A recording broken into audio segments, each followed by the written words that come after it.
Let's talk air filters. If you haven't checked your air filter in some time, let's say a couple of years or maybe 10, 15,000 miles, you definitely want to take a look at your air filter. Now, look at this one over here.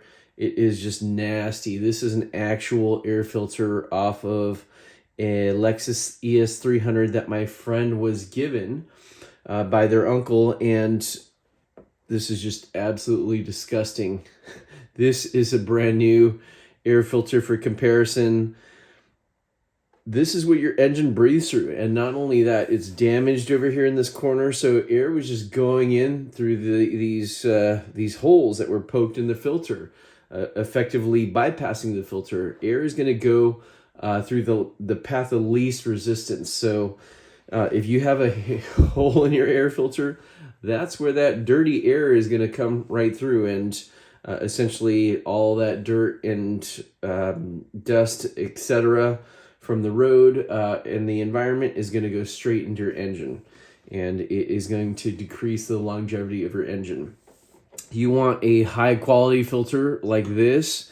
You can even tell the difference here. The surrounding frame of this filter is a rubber of some sort, plasticized rubber.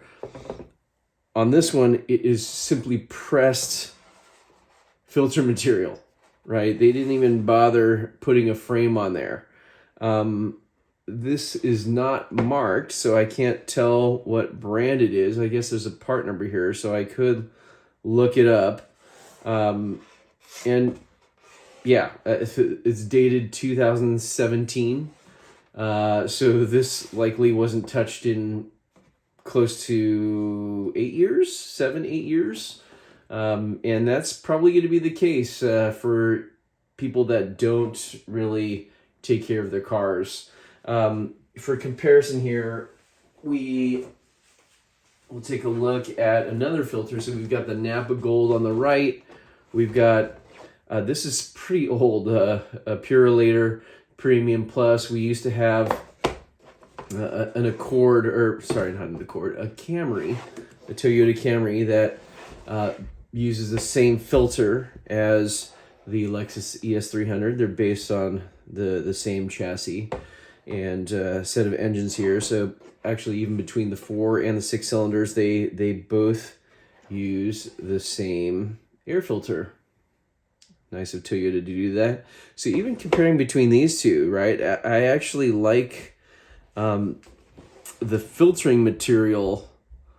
I don't know. I've got to say, usually you judge filters by the number of pleats they have.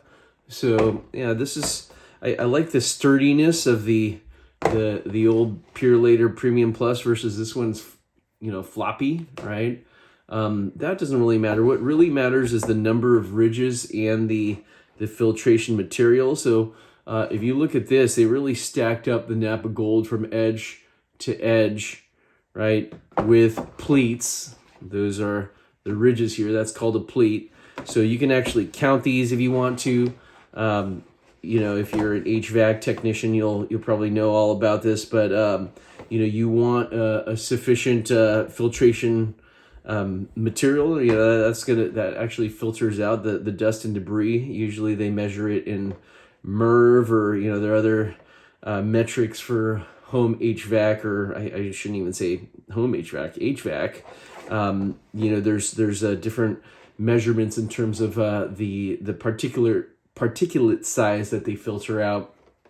However, in the automotive world, we don't have that, and actually you can even see here how one of these pleats was kind of dented in. Again, that's not going to affect the performance. I do like the center rib in the Purolator. And again, keep in mind this filter's been sitting in our garage for a while, so they probably changed manufacturers and whatnot since. I believe Purolator was purchased by another company because this filter is probably more than 10 years old at least, maybe even close to 20, that has been sitting in the garage.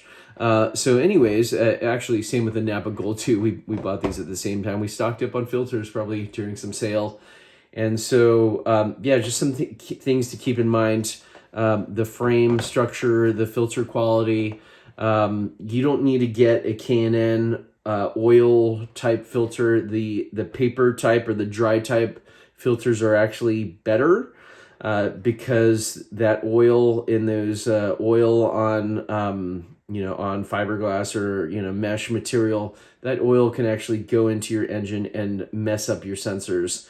Namely the mass airflow sensor. The other sensors, the oil basically gums those up and can cause issues and also necessitate replacement. So pass on those oiled filters. Just stick with the paper media.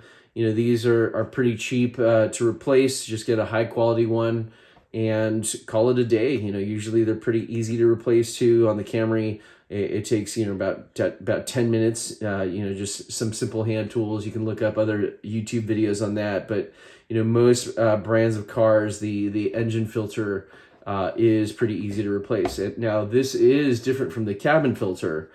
Keep in mind, this is filtering air going into the actual engine. The cabin filter filters the air going into the cabin, the air that you as a passenger or driver breathe. So again, just a quick overview of car filters, and hope you found this video educational.